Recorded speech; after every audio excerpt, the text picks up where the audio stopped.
Morning everyone, how are you? Hopefully I'm coming through loud and clear. Forgot to do a sound check. I'm just climbing through the bushes here to get a seat. I'll start off by telling you a wee story. True story. We've got 3 kittens just now, rescued from Winniebank. Bonnie, Amber and Sandy. Bonnie and Sandy go in and out the door, no bother, without a care in the world. And it's fine for them. They come in, come out, in, day out, never bothers. Amber has created a mental monster in her mind. Morning Janet. Morning Francis. And Amber's mental monster is, she's terrified of the door coming in and out. But the irony is, you know, she goes out for days and she'll stay out all night. She even stayed out last night in this storm. Pouring in rain, soaking wet. Even though we left the door open, she still wouldn't come in. She came in for 2 seconds, ran back out. 2 seconds, ran back out. Absolutely terrified. We have no idea, because our sisters are fine. You know, Bonnie and Sandy run in and out, no bother, eat some food, run back out, have a great time. So what is Amber's fear? And the irony is, when Amber runs in, she ran in this morning, absolutely starving. So basically you're pulled by your dreams or pushed by your circumstances.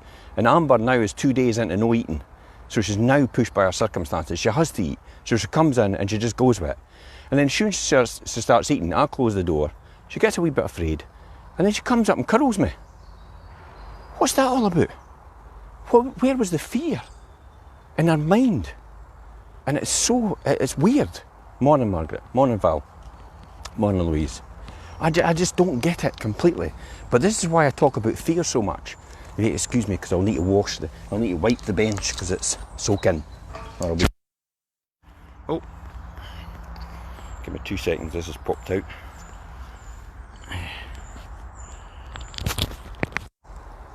Hopefully I'm still coming through loud and clear, if anybody could just confirm that. So, we're going to talk about today then, about 7 strategies for overcoming fear. Now this is from the book Jack Canfield says, and it's Chicken Soup for the Soul. Jack Canfield's an absolutely brilliant author. Brilliant. Morning Sarah. Yes, thank you Sarah. Thank you Andrea. So 7 strategies for overcoming fear. And after you complete this exercise, you'll still experience fear now and again. But it's just part of being human. But to help you in this process of overcoming fear faster, I've put these together. And help with Jack Canfield, you know. I would never purport to make things up myself, because the reality is, everything's been done before, so why reinvent the wheel? Just make it better. So become more aware of your thoughts. Remember, we've spoken before about thoughts produce emotions. So if you want to change how you feel, change your thoughts. Morning Sanjay. Whenever you feel fear, retrace your mental steps and observe what you were actually thinking at the time. What thoughts led to your feelings of fear? Once you identify them, it'll be easier to resolve them. It takes a bit of discipline to do this, but it's important that you do this consistently, over and over again, and you get into a habit. And remember we talked about habits, about doing it for 28 days solid, and then it becomes a normal thing, a routine of what you do every day. I've been doing this for 71 days. I've been coming out here every single day. Come rain or shine, snow, wind, whatever it is, and then going down the beach and walking back to the house after picking up litter. It's now a habit. I just do it. It doesn't bother me anymore. Morning Nigel. Choose more positive thoughts. You can't get rid of your negative thoughts simply by not thinking about them. The law of replacement, remember, dictates that you can't replace something with nothing. So remember that. You have to replace it with something else. Your mind has to think. So you have to replace it. Morning, Craig. So when you notice yourself experiencing a negative or fear-producing thought, replace it with a positive one instead. Force yourself to do it. Get into the habit. For example, if you want, this is, I don't like saying this, but I need to give you an analogy or an example. And the easiest one for me is an estate agent. If you want to become an estate agent, be on the lookout for thoughts like, what if they don't think I'm good enough? Instead, visualise what will happen when your boss says yes. and agrees to take you on.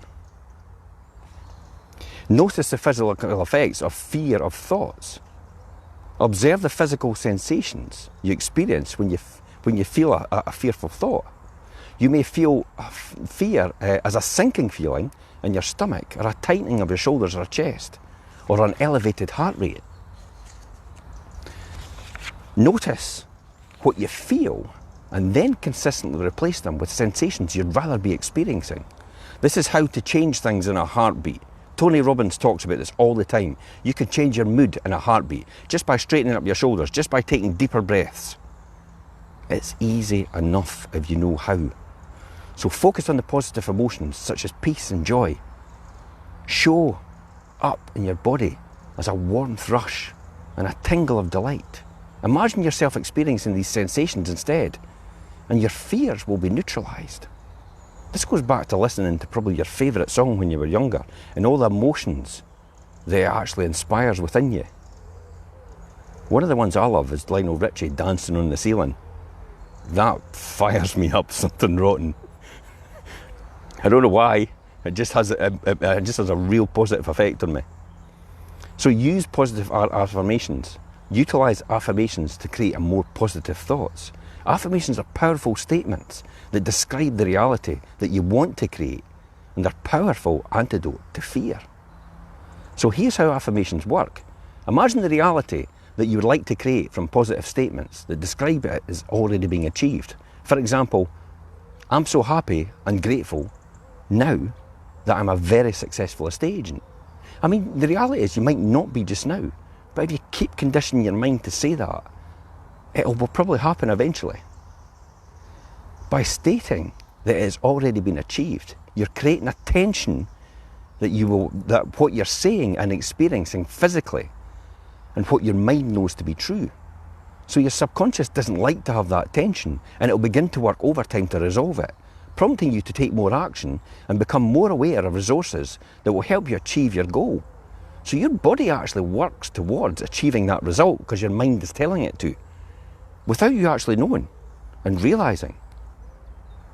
As a man thinketh, so he become. As you practice your daily affirmations, you find yourself think, what if it doesn't work? What if it happens? And it encourages you to ask yourself instead, what if it does work? Why will this work? And how will it work? By shifting your questions to focus more on action and solutions, you'll find it easier to maintain a forward momentum. So overcome negative thoughts and feelings with the free positive thinking guide. And Jack Cranfield's got it on his website. Fifth, charge your visualizations with power of positive emotions. Take the affirmation example. I'm so happy and grateful right now that I'm a very successful estate agent. When you include a positive emotion in a statement, such as happiness and gratitude, you open yourself to experience an emotion in your body, giving your affirmation far more impact.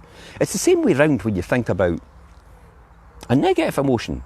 Your body starts to feel it as well. So why would you not think about a positive emotion? Because we're wired up to think negatively. It's programmed and conditioned into us from birth. What makes you think you're so special? We've all heard it. Just tell it to shut up.